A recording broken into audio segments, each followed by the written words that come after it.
Hello friends, welcome to my channel V commerce academy, जिथे मी वंदना तुम्हाला शिकवणार आहे अकाउंट हा विषय अत्यंत सोप्या पद्धतीने.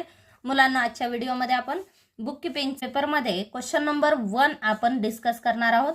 मार्च 2023चा आज पेपर आपण डिस्कस करतोय. याच्यामध्ये 80 मार्क्सचा पेपर आहे. 80 मार्क्सच्या पेपरपैकी 20 मार्कासाठी आपल्याला क्वेश्चन नंबर 1 विचारला जातो. ठीक आहे. क्वेश्चन नंबर 1 मध्ये all objective questions are compulsory. सगळे ऑब्जेक्टिव्ह क्वेश्चन कंपल्सरी आहे. याच्यामुळे तुम्हाला ऑब्जेक्टिव्हवर भर देणे गरजेचे आहे. जर तुम्हाला अकाउंटमध्ये पैकीच्या पैकी मार्क मिळवायचे तर ऑब्जेक्टिव्हचा देखील तुम्हाला सराव तेवढाच करावा लागेल. जेवढे तुम्ही प्रॉब्लेमची प्रॅक्टिस करता तेवढाच ऑब्जेक्टिव्हचा देखील सराव करावा लागतो. तर आजच्या व्हिडिओमध्ये तुम्हाला हे 20 मार्क पैकीच्या पैकी मिळवता यावेत, यासाठी आज आपण बुक किपिंगचा फर्स्ट क्वेश्चन डिस्कस करत आहोत. मार्च 2023चा. प्रश्नांना सुरुवात करण्याआधी तुम्ही जर चॅनलला सबस्क्राईब केलं नसेल तर चॅनलला सबस्क्राईब करा, जेणेकरून असेच कोणतेही महत्त्वाचे व्हिडिओ तुमचे मिस होणार नाही. ठीक आहे. आता क्वेश्चन नंबर 1 20 मार्कासाठी आहेत. 20 मार्कासाठी आपल्याला 5-5 मार्काचे 4 क्वेश्चन सेट विचारले जातात. ठीक आहे. बुक्समध्ये तुम्हाला 9 ते 10 क्वेश्चन सेट दिलेले असतात. त्याच्यापैकी कोणतेही 4 आपल्याला एक्झाममध्ये येतात आणि त्याच्यामध्ये सगळे प्रश्न कंपल्सरी येतात. ठीक आहे. जेवढे क्वेश्चन सेट तुम्हाला दिलेले आहेत ते तेवढे तुम्हाला अटेंड करावे लागतात आणि त्याचे सगळे प्रश्न कंपल्सरी आहेत. याच्यामध्ये तुम्हाला ऑप्शन नाही आहे चूज करण्यासाठी. त्याच्यामुळे आपल्याला कंपल्सरी ऑब्जेक्टिव्हची स्टडी कंपल्सरी करणे गरजेचे आहे. प्रॅक्टिकल प्रॉब्लेमला तुम्हाला ऑर दिला जातो. एखादा प्रॉब्लेम अवघड जात असेल तुम्ही दुसऱ्या टॉपिकचा सराव जास्त करू शकता, पण याच्यामध्ये तुम्हाला ऑप्शन नाही आहे. याच्यामध्ये आपल्याला सगळे प्रश्न कंपल्सरी सोडवायचे. ठीक आहे. तर त्याच्यामुळे हा व्हिडिओ अत्यंत महत्त्वाचा आहे. व्हिडिओ मिस करू नका आणि हा व्हिडिओ जर तुम्हाला आवडला तर एक लाईक नक्की करा. चला प्रश्न डिस्कस करूया. क्वेश्चन नंबर 1A आपण डिस्कस करतोय. Write the word phrase term which can substitute each of the following statement. ठीक आहे. आता इथे आपल्याला 1 वर्डमध्ये उत्तर द्यायचं, एक शब्दामध्ये उत्तर द्यायचं. फर्स्ट काय दिलंय? Credit balance of profit and loss account. Profit and loss अकाउंटचं क्रेडिट बॅलन्स याला आपण काय म्हणणार हे विचारलं. ठीक आहे. आता या ठिकाणी बघा, प्रॉफिट अँड लॉस अकाउंटला आपण काय शो करतो? ग्रॉस नेट प्रॉफिट किंवा नेट लॉस. ठीक आहे. आता इथे बघा आपल्याला कोणता बॅलन्स विचारलाय? Credit balance. मग आधी एक अकाउंट ड्रॉ करायचा. ठीक आहे. कोणता बॅलन्स विचारलाय? क्रेडिट. क्रेडिट बॅलन्स विचारलाय म्हणजेच क्रेडिटची टोटल जास्त आहे. इकडे क्रेडिटची टोटल जास्त आहे म्हणजे आपण इकडे आन्सर लिहितो. ठीक आहे. मग इथे आपण नेट प्रॉफिट लिहिणार. मग इथे काय विचारलं? Credit balance of profit and loss account. Then answer is net profit. त्यानंतर next, donation received for a specific purpose. Donation 2 टाईपचे असतात, एक स्पेसिफिक डोनेशन आणि जनरल डोनेशन. ठीक आहे. जे स्पेसिफिक डोनेशन आहे म्हणजेच डोनरने पर्टिक्युलर पर्पजसाठी काही डोनेशन केलेलं आहे. ठीक आहे. उदाहरणार्थ एखाद्या व्यक्तीने XYZ पर्सननी 1 लाख रुपये संस्थेला देणगी दिली. ठीक आहे. शैक्षणिक संस्थेला देणगी दिली आणि त्याने सांगितले हे 1 लाख रुपये तुम्ही स्कॉलरशिपसाठी यूज करा. ठीक आहे. मग तो जो फंड दिलाय तो फक्त स्कॉलरशिपसाठीच यूज होणार. ठीक आहे. मग अशा डोनेशनला म्हणतात स्पेसिफिक डोनेशन. ठीक आहे. जे डोनेशन स्पेसिफिक पर्पजसाठी, विशिष्ट उद्देशासाठी दिलं जातं आणि त्याच्यामुळे ते त्या उद्देशासाठीच वापरलं जाणं. ठीक आहे. मग अशा डोनेशनला काय म्हणतात? Specific donation. Next, the ratio which is obtain bye deducting old ratio from new ratio. ठीक आहे. ओल्ड रेशो मधून न्यू रेशो आपण मायनस केल्यानंतर जो रेशो येतो त्याला म्हणतात गेन रेशो. ठीक आहे. न्यू रेशो मधून ओल्ड रेशो मायनस केला. सपोज न्यू रेशो जास्त आहे, ओल्ड रेशो कमी आहे, म्हणजेच आपण न्यू मधून ओल्ड रेशो मायनस करणार, म्हणजेच पार्टनरचा रेशो तिथे वाढतो, मग याला म्हणतात गेन रेशो. ठीक आहे. आणि ज्यावेळेस ओल्ड रेशो, पार्टनरचा रेशो जर वाढत असेल, पार्टनरचा शेअर जर वाढत असेल तर त्याला गेन रेशो म्हणतात आणि शेअर जर कमी होत असेल तर त्याला सॅक्रिफाईस रेशो म्हणतात. ठीक आहे. The ratio which is obtain bye deducting old ratio from new ratio. New ratio जास्त आहे त्याच्यामुळे आपण त्यातून ओल्ड रेशो मायनस केला. ठीक आहे. म्हणजेच न्यू रेशो जास्त आहे म्हणजेच पार्टनरचा गेन झालेला आहे. ठीक आहे. मग याला काय म्हणतात? गेनिंग रेशो किंवा गेन रेशो. त्यानंतर नेक्स्ट क्वेश्चन आहे, expenses incurred on dissolution of firm. ठीक आहे. Expenses incurred on dissolution of firm. फर्मचं डिझोल्युशन करताना जे एक्सपेन्सेस झालेले आहेत, फर्मला जे खर्च आलेले आहेत, मग याला म्हणतात डिझोल्युशन एक्सपेन्सेस. मग याला काय म्हणतात?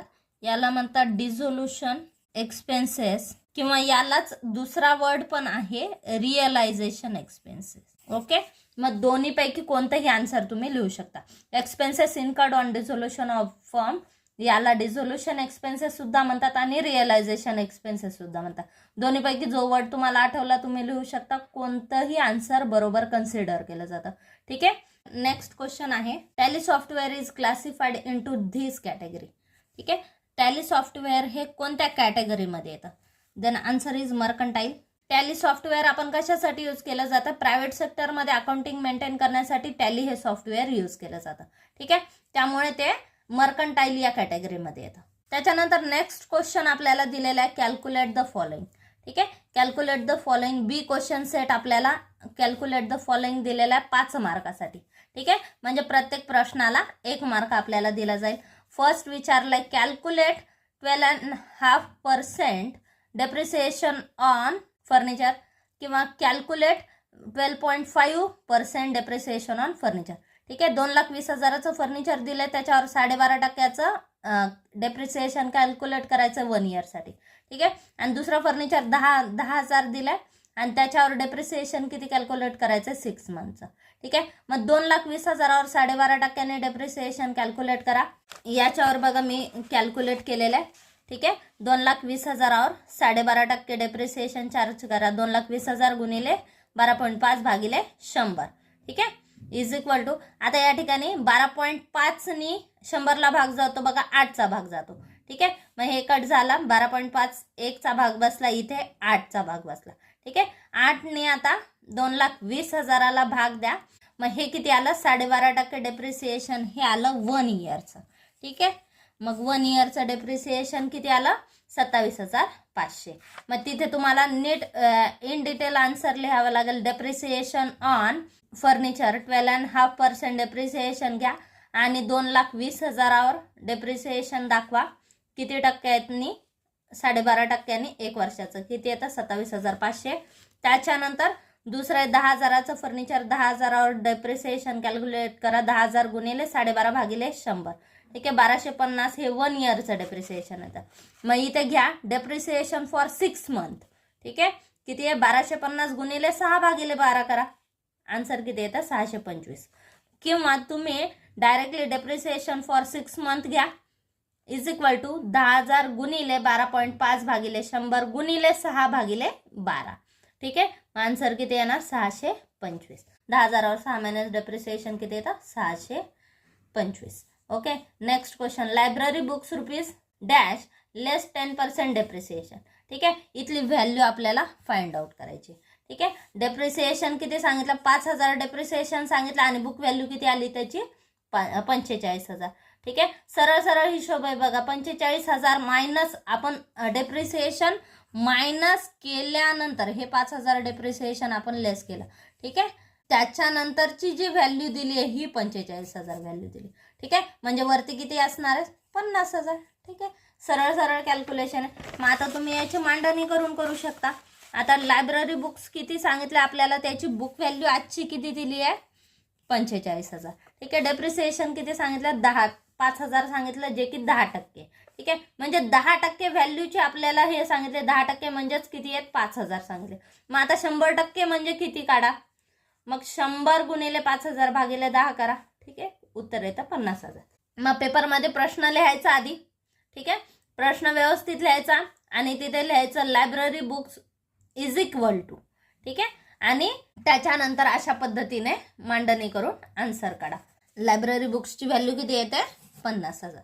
पुढचा प्रश्न विचारलेला आहे, ॲडमिशन ऑफ पार्टनरचा प्रश्न विचारलेला आपल्याला आणि न्यू प्रॉफिट शेअरिंग रेशो इथे कॅल्क्युलेट करायला सांगता.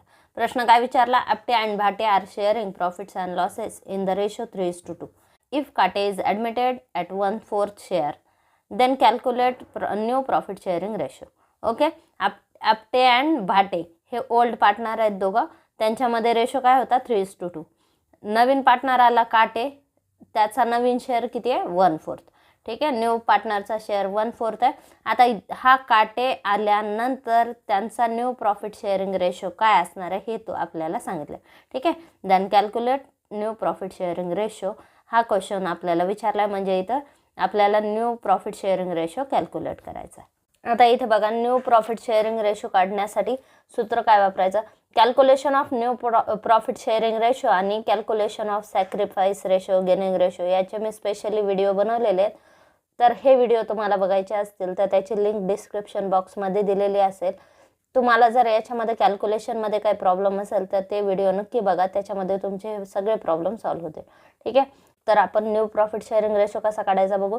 न्यू प्रॉफिट शेअरिंग रेशोचं सूत्र काय, new ratio is equal to old ratio into balance ratio. Okay, balance ratio कसा काढायचा, बॅलन्स रेशो 1 मधून न्यू पार्टनरचा शेअर मायनस करायचा। न्यू पार्टनरचा शेअर किती आहे, 1/4 आहे। ठीक आहे, म्हणजे 1 - 1/4 करा, 3/4 येतं, हे आलं बॅलन्स रेशो। आता आपल्याला आपटेचा रेशो कॅल्क्युलेट करायचा। आपटेचा रेशो, जुना रेशो किती आहे, 3/5 आहे। आपटेचा जुना रेशो किती, आता आपण काय घेतलं, old ratio into balance ratio. ठीक आहे, ओल्ड रेशो म्हणजे आपटेचा जुना रेशो किती आहे, 3/5 गुणिले बॅलन्स रेशो किती आला, 3/4। ठीक आहे, मग हे पुढे मागे झालं तरी चालतं, काय हरकत नाही। तुम्ही ओल्ड रेशो गुणिले बॅलन्स रेशो घेऊ शकता किंवा सूत्र बॅलन्स रेशो गुणिले ओल्ड रेशो घेऊ शकता। ठीक आहे, दोन्हीचा मीनिंग एकच होतो। आता या ठिकाणी बघा, आपटेचा रेशो रिमेनिंग रेशो घेतला 3/4, तर त्याला गुणिले आपटेचा जो ओल्ड रेशो आहे त्याच्याने गुणिले केलं।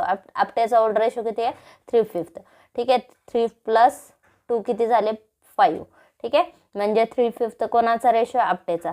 मग याचा सरळ गुणाकार करा, 3 × 9 4 × 5 20। ओके, म्हणजेच या ठिकाणी आपटेचा रेशो किती आला, 9/20 किंवा 9/20। ओके, त्यानंतर भाटेचा रेशो काढा, भाटेचा रिमेनिंग रेशो किती आहे, आता या ठिकाणी फर्मचा रिमेनिंग रेशो किती आहे, 3/4।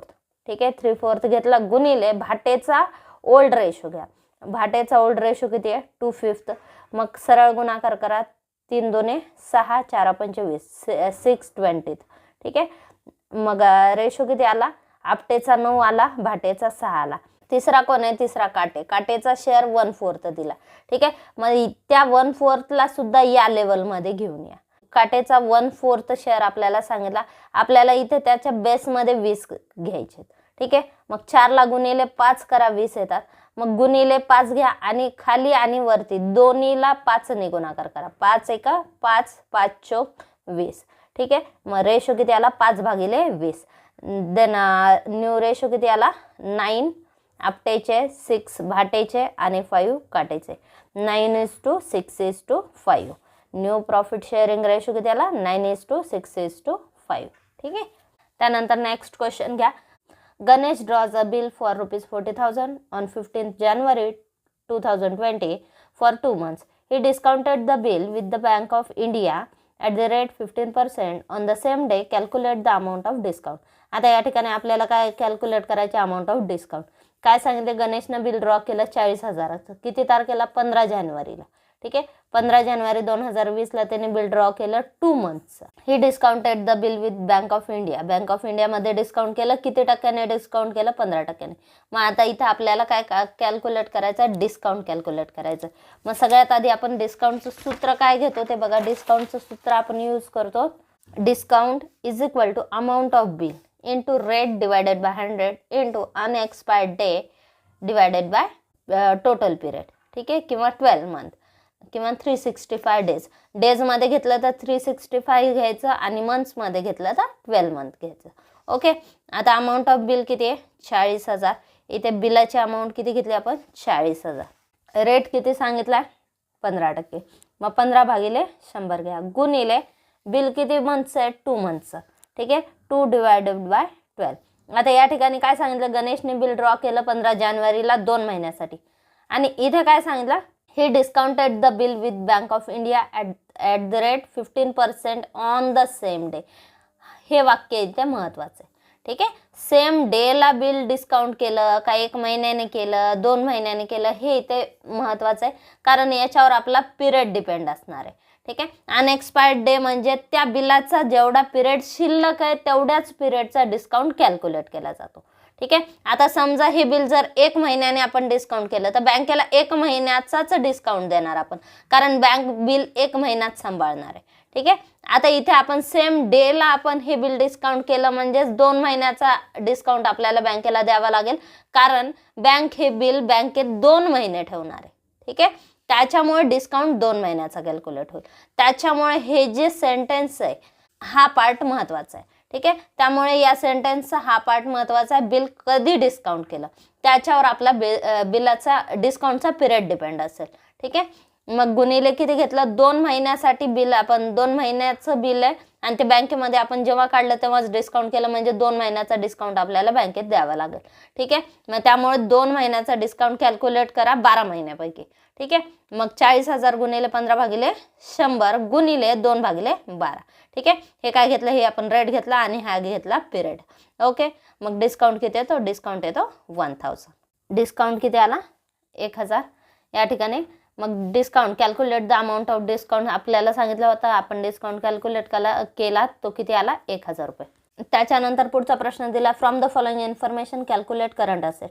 ठीक आहे, कॅल्क्युलेट करंट असेट, करंट असेटची टोटल करायची किंवा करंट असेट कॅल्क्युलेट करायचा. डेटर्स ही कोणती असेट आहे, डेटर्स ही आपली करंट असेट आहे. क्रेडिटर्स ही करंट लायबिलिटी आहे. त्याच्यानंतर त्यामुळे ते करंट असेटमध्ये येणार नाही, आपल्याला फक्त करंट असेट कॅल्क्युलेट करायला सांगितलं. ठीक आहे, बिल्स पेबल ही सुद्धा करंट लायबिलिटी आहे, त्यामुळं ही करंट असेट नाही आहे. त्यानंतर स्टॉक ही आपली करंट असेट आहे. ठीक आहे, लूज टूल्स करंट असेट आहे. बँक ओव्हरड्राफ्ट ही लायबिलिटी आहे, करंट लायबिलिटी आहे. ठीक आहे, म्हणजेच बँक ओव्हरड्राफ्ट त्याच्यात येणार नाही. मग डेटर्स, स्टॉक आणि लूज टूल्स या तिन्हीची टोटल म्हणजेच करंट असेट. मग खाली काय घ्यायचं, current asset is equal to debtors plus stock plus loose tools. ठीक आहे, मग त्याच्या खाली घ्या 60,000 प्लस 30,000 प्लस 10,000 किती आले, 60,000 प्लस 30,000 90,000 आणि 10,000 किती झाले, 1,00,000. ठीक आहे, त्यामुळे करंट असेटची total, current asset is equal to कशाची घ्यायची, डेटर्स प्लस स्टॉक आणि प्लस लूज टूल्स. ठीक आहे, मग डेटर्स किती आहेत, डेटर्स आहेत 60,000, स्टॉक किती आहे 30,000 प्लस लूज टूल्स किती आहे 10,000. या सगळ्याची टोटल किती येते, सगळ्याची टोटल येते 1,00,000 रुपये. ठीक आहे, मग आपल्या करंट असेट किती आले, 1,00,000. आता पुढचा प्रश्न दिलाय बघा सी. ठीक आहे, 2 क्वेश्चन सेट आपण डिस्कस केले. आता तिसरा क्वेश्चन सेट विचारलाय, do you agree or disagree. ठीक आहे, ॲग्री डिसॲग्री म्हणजे ट्रू ऑर फॉल्सचे स्टेटमेंट आपल्याला दिलेले असतात. जर स्टेटमेंट ट्रू असेल तर त्याला ॲग्री करायचं आणि जर फॉल्स असेल तर त्याला डिसॲग्री करायचं. ठीक आहे, आधी स्टेटमेंट वाचा आणि ते ट्रू आहे का फॉल्स आहे ते बघा. जर स्टेटमेंट ट्रू असेल तर त्याला ॲग्री करा, फॉल्स असेल तर डिसॲग्री करा. ठीक आहे, फर्स्ट स्टेटमेंट आपल्याला दिलं, partnership is an association of 2 or more person. ठीक आहे, पार्टनरशिपची डेफिनेशनच काय, partnership is association of 2 or more person. 2 किंवा 2 त्यापेक्षा जास्त व्यक्ती जेव्हा एकत्र येतात, व्यवसाय करतात, व्यवसायातून होणारा नफा ते वाटून घेतात, यालाच काय म्हणतात, पार्टनरशिप म्हणतात. Okay, partnership is association of 2 or more person, 2 किंवा त्यापेक्षा जास्त व्यक्ती एकत्र येऊन भागीदारी करत असतात. देन हे स्टेटमेंट ट्रू आहे, याला ॲग्री करा. त्यानंतर next, not for profit concern do not prepare balance sheet. Not for profit कन्सर्नमध्ये आपण कोणकोणते अकाउंट शिकले, आपण 3 अकाउंट तिथे बनवत असतो. Receipt and payment account. ठीक आहे, ते कशासाठी बनवतात, बिझनेसमध्ये ऑर्गनायझेशनमध्ये किती फंड आला किती गेला हे बघण्यासाठी रिसिप्ट अँड पेमेंट अकाउंट बनवतात. त्याच्यानंतर कन्सर्नचा किंवा ऑर्गनायझेशनचा रिझल्ट बघण्यासाठी की प्रॉफिटमध्ये लॉसमध्ये हे बघण्यासाठी किंवा इयरमध्ये फायनान्शियल रिझल्ट काय आहेत, आपल्या प्रत्येक वर्षाचे फायनान्शियल रिझल्ट काय आहेत हे बघण्यासाठी इन्कम अँड स्टेटमेंट बनवलं जातं. आणि बॅलन्स शीट त्या ऑर्गनायझेशनची फायनान्शियल पोझिशन चेक करण्यासाठी बॅलन्स शीट बनवले जाते. ठीक आहे, देन नॉट फॉर प्रॉफिट कन्सर्नमध्ये प्रॉफिट अँड लॉस अकाउंट बनवलं जात नाही, तिथे बॅलन्स शीट बनवली जाते. ठीक आहे, देन हे स्टेटमेंट रॉंग आहे, याला डिसॲग्री करा. A for agree and D for disagree. ठीक आहे, तुम्हाला एक्झाममध्ये राईट करताना हे पूर्ण लिहावे लागेल. ठीक आहे, मी शॉर्टमध्ये लिहिते ए किंवा डी, तुम्ही लिहू नका, तुम्ही ॲग्री किंवा डिसॲग्री हा पूर्ण वर्ड तुम्हाला वापरावा लागेल. आणि प्रश्न लिहिताना हे प्रश्न सोडवताना आधी हे पूर्ण स्टेटमेंट लिहायचं आणि त्याच्या खाली ॲग्री डिसॲग्री मेन्शन करायचं. ठीक आहे, त्यानंतर next question, retiring partner is not entitled to share in general reserve and accumulated profits. ठीक आहे, रिटायरिंग पार्टनरला जनरल रिझर्व्ह आणि अक्युम्युलेटेड प्रॉफिटमध्ये शेअर मिळत नाही हे सांगितलं. ठीक आहे, हे स्टेटमेंट रॉंग आहे, याला डिसॲग्री करा. ज्यावेळेस up to the date of retirement, retiring पार्टनरची ज्या दिवशी रिटायरमेंट झाली त्या दिवसापर्यंत असलेला जनरल रिझर्व, अक्युम्युलेटेड प्रॉफिट या सगळ्यांवर त्याचा अधिकार असतो. ठीक आहे. आणि त्यामुळे त्याला रिटायरिंग पार्टनरला त्याच्यात शेअर मिळतो. त्याच्या रिटायरमेंटच्या डेट नंतरचा प्रॉफिट किंवा रिझर्व त्याला मिळणार नाही, पण रिटायरमेंटच्या डेटपर्यंत जो प्रॉफिट आहे, जनरल रिझर्व आहे, या सगळ्यावर रिटायरिंग पार्टनरचा अधिकार असतो. ठीक आहे. देन हे स्टेटमेंट रॉंग आहे, याला डिसॲग्री करा. त्यानंतर next, dissolution take place when the relation among the partners come to an end. ठीक आहे. डिझोल्युशन कधी होतं? ज्यावेळेस पार्टनर्समधलं रिलेशन संपतं, याला डिझोल्युशन म्हणतात. हे स्टेटमेंट बरोबर आहे, याला ॲग्री करा. ज्यावेळेस पार्टनरमध्ये रिलेशन निर्माण होईल तेव्हा पार्टनरशिप निर्माण झाली. ठीक आहे. पार्टनरशिप तिथे निर्माण झाली किंवा पार्टनरशिप बिझनेस तिथे. आणि पार्टनरशिप हे काय? रिलेशन असतं कोणामधलं? भागीदारांमधलं. ठीक आहे. आणि ज्यावेळेस ते रिलेशन संपतं त्यावेळेस काय होतं? डिझोल्युशन केलं जातं. ठीक आहे. देन हे स्टेटमेंट बरोबर आहे, याला ॲग्री करा. Next, authorise capital is known as nominal capital. Authorise capital म्हणजे काय? कंपनीच्या घटनापत्रकामध्ये किंवा मेमोरंडम ऑफ असोसिएशनमध्ये जे कॅपिटल मेन्शन केलेलं असतं, कंपनीचे जे घटनापत्रक असते त्याच्या भांडवल कलमामध्ये जी अमाऊंट कंपनीचं कॅपिटल म्हणून मेन्शन केलेली असते, याला ऑथराइज कॅपिटल म्हणतात. ठीक आहे. आणि त्यालाच वर्ड दुसरा कोणता आहे? Nominal capital. ठीक आहे. ऑथराइज कॅपिटल म्हणजे कंपनीच्या घटनापत्रकात नोंदवलेले भागभांडवल. ठीक आहे. याला मराठीत नोंदणीकृत भागभांडवल असे देखील म्हणतात. नोंदवलेले भागभांडवल किंवा अधिकृत भागभांडवल. ठीक आहे. हे 2-3 वर्ड मराठीमध्ये यूज होतात आणि ऑथराइज कॅपिटल, नॉमिनल कॅपिटल हे वर्ड यूज केले जातात. ठीक आहे. कंपनीच्या घटनापत्रकात नोंदवलेले भागभांडवल म्हणजेच ऑथराइज कॅपिटल आणि त्यालाच दुसरा वर्ड काय? Nominal capital. ठीक आहे. हे स्टेटमेंट बरोबर आहे, याला ॲग्री करा. त्याच्यानंतर आता नेक्स्ट क्वेश्चन आहे. आता डी क्वेश्चन सेट बघू. ठीक आहे. क्वेश्चन नंबर 1 मध्ये डी क्वेश्चन सेट आपल्याला विचारलेला आहे. Select the most appropriate alternative from the following and rewrite the sentence. ठीक आहे. Select the most appropriate alternative. Most appropriate alternative शोधायचा आणि रिराइट करायचं, पूर्ण सेंटेन्स परत लिहायचं. ठीक आहे. ऑप्शन तुम्हाला लिहिण्याची गरज नसते, पण पूर्ण स्टेटमेंट लिहायचं आणि तिथे आन्सर लिहायचं. ठीक आहे. फर्स्ट दिलं, maximum number of partners in the firm are dash according to the companies act 2013. ठीक आहे. कंपनीज ॲक्ट 2013 नुसार मॅक्झिमम नंबर ऑफ पार्टनर्स किती आहे? ठीक आहे. कंपनीज ॲक्ट 2013 नुसार पार्टनरशिपमध्ये मॅक्झिमम 50 पार्टनर असतात. ठीक आहे. Maximum number of partners in the firms are 50 according to the companies act 2013. Company कायदा 2013 नुसार मॅक्झिमम 50 पार्टनर असतात. त्यानंतर next, income and expenditure account is a dash account. Income and expenditure account हे कोणतं account आहे विचारले. ठीक आहे. इन्कम अँड एक्सपेंडिचर अकाउंटला आपण काय दाखवतो? इन्कम, बिझनेसचे इन्कम दाखवणार आणि बिझनेसचे एक्सपेंडिचर दाखवणार.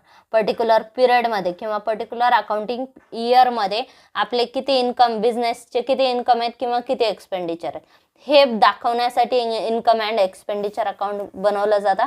आणि इन्कम अँड एक्सपेंडिचर हे कशामध्ये येतात? हे येतात नॉमिनल अकाउंटमध्ये. ठीक आहे. आपल्याकडे 3 अकाउंटचे रूल्स आहेत आपल्याला, रिअल, पर्सनल, नॉमिनल. पर्सनलचा रूल कशाला अप्लाय केला जातो? पर्सन, व्यक्ती आणि संस्था याला पर्सनलचा रूल अप्लाय होतो. रिअल अकाउंटचा रूल असेट्सला लागू होतो आणि नॉमिनलचा एक्सपेन्सेस, लॉसेस, इन्कम, गेन्स यांना नॉमिनलचा रूल अप्लाय केला जातो. ठीक आहे. इन्कम अँड एक्सपेंडिचर अकाउंट हे कोणतं आहे? नॉमिनल अकाउंट आहे. Then D is a correct answer, nominal. ठीक आहे. आन्सर लिहायचं आणि हे स्टेटमेंट परत लिहायचं. त्यानंतर next, if asset is taken over by the partner dash account is debited. ठीक आहे. If asset is taken over by partner, पार्टनरनी असेट टेकन ओव्हर केली तर कोणतं अकाउंट डेबिट होतं हे विचारलं.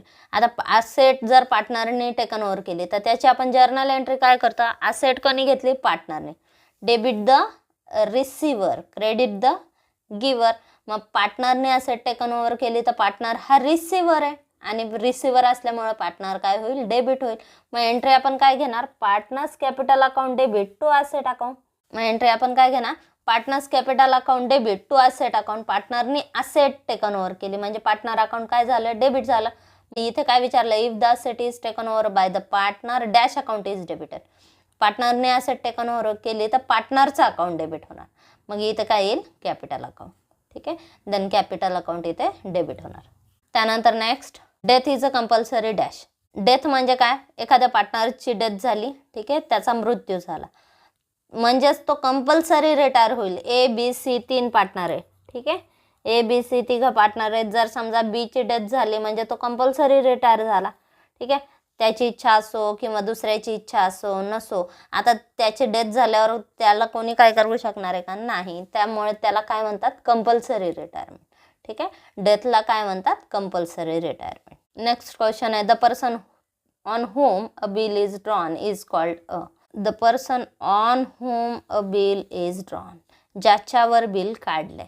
ठीक आहे, जो बिल काढतो तो असतो ड्रॉवर, ज्याच्यावर बिल काढलं जातं ती असते ड्रॉवी, आणि त्या बिलाचे पैसे ज्याला मिळणार आहेत त्याला म्हणतात पेई. ड्रॉवीलाच दुसरा वर्ड वापरला जातो ॲक्सेप्टर. ठीक आहे, आता या ठिकाणी काय विचारलंय? The person on whom a bill is drawn, bill ज्याच्यावर ड्रॉन केलं त्याला म्हणतात ड्रॉवी. आता तुम्ही म्हणाल ॲक्सेप्टर पण आम्ही लिहू शकतो, पण जर ड्रॉवी वर्ड तिथे यूज केला नसेल तर ॲक्सेप्टर तुम्ही वापरू शकता. पण आधी ड्रॉवी तुम्हाला दिलेलं आहे तर ड्रॉवीच लिहायचं मिनिंग. ते आन्सर इज ड्रॉवी. ज्याच्यावर बिल ड्रॉ केले, ठीक आहे, त्याला काय म्हणतात? ड्रॉवी. ज्याने बिल काढलंय तो आहे ड्रॉवर, ज्याच्यावर बिल काढलंय ती ड्रॉवी, ज्याला बिलाचे पैसे मिळणार आहेत पेई, आणि बिल ज्याने ॲक्सेप्ट केलेलं आहे त्याला काय म्हणतात? ॲक्सेप्टर. मग बिल कोण ॲक्सेप्ट करतं? ड्रॉवीच ॲक्सेप्ट करत असते, त्यामुळे ड्रॉवीच ही ॲक्सेप्टर असते. ड्रॉवीलाच दुसरा वर्ड ॲक्सेप्टर वापरला जातो. पण जर इथे ऑप्शनमध्ये तुम्हाला ड्रॉवी वर्ड दिलेलं नाही तर मग तुम्ही आन्सर ॲक्सेप्टर लिहू शकता. पण इथे शक्यतो आता इथे ड्रॉवी आपल्याला दिलेलं आहे तर आपण इथे ड्रॉवी वर्ड वापरू. ठीक आहे, the person on whom a bill is drawn is called as drawee. तर इथे आपला क्वेश्चन नंबर 1 कंप्लीट झालेला आहे. ठीक आहे, तर क्वेश्चन नंबर 1 मध्ये आपल्याला ABCD 4 क्वेश्चन सेट विचारले जातात. कोणतेही 4 क्वेश्चन सेट आपल्याला विचारले जातात आणि याच्यामध्ये कंपल्सरी क्वेश्चन येतो. ठीक आहे, प्रत्येक धड्यावर जवळपास तुम्हाला 10 चॅप्टर आहे तर 10 चॅप्टरवर 20 मार्काचे ऑब्जेक्टिव्ह क्वेश्चन आपल्याला विचारले जातात. प्रत्येक टॉपिकवर 2 क्वेश्चन येतात. ठीक आहे, मग ते कोणत्याही क्वेश्चन सेटमध्ये तुम्हाला विचारले जाते. मग अशा टाईपचे 4 क्वेश्चन सेट आपल्याला विचारले जातात. तर हे झाले आजच्या व्हिडिओमध्ये आपण हे 4ही क्वेश्चन सेट बघितले. मार्च 2023चा आपण अकाउंटचा क्वेश्चन पेपर डिस्कस केला आहे. याच्यामध्ये 80 मार्काचा प्रश्न विचारला जातो. 80 पैकी 20 मार्काचा फर्स्ट क्वेश्चन असतो. ठीक आहे, फर्स्ट क्वेश्चनमध्ये 4 क्वेश्चन सेट विचारले जातात. ते 4ही क्वेश्चन सेट आज आपण डिस्कस केले. प्रत्येक क्वेश्चन सेट 5 मार्काचा येतो, म्हणजे प्रत्येक प्रश्न आपल्याला 1 मार्कासाठी विचारला जातो. याच्यामध्ये आपल्याला ऑप्शन नसतात, कंपल्सरी क्वेश्चन आहेत सगळे. ठीक आहे, याच्यामध्ये कोणताही ऑप्शन नाही आहे. त्याच्यामुळे याचा अभ्यास सिरियसली करणे गरजेचे आहे. त्याच्यामुळे आजच्या व्हिडिओमध्ये आपण हे सगळे प्रश्न डिस्कस केले. तर आजचा व्हिडिओ तुम्हाला कसा वाटला हे कमेंट बॉक्समध्ये नक्की कळवा. चॅनल अजून सबस्क्राईब केलं नसेल तर चॅनलला सबस्क्राईब करा, व्हिडिओला लाईक करा, शेअर करा आणि सबस्क्राईब करा. थँक्यू.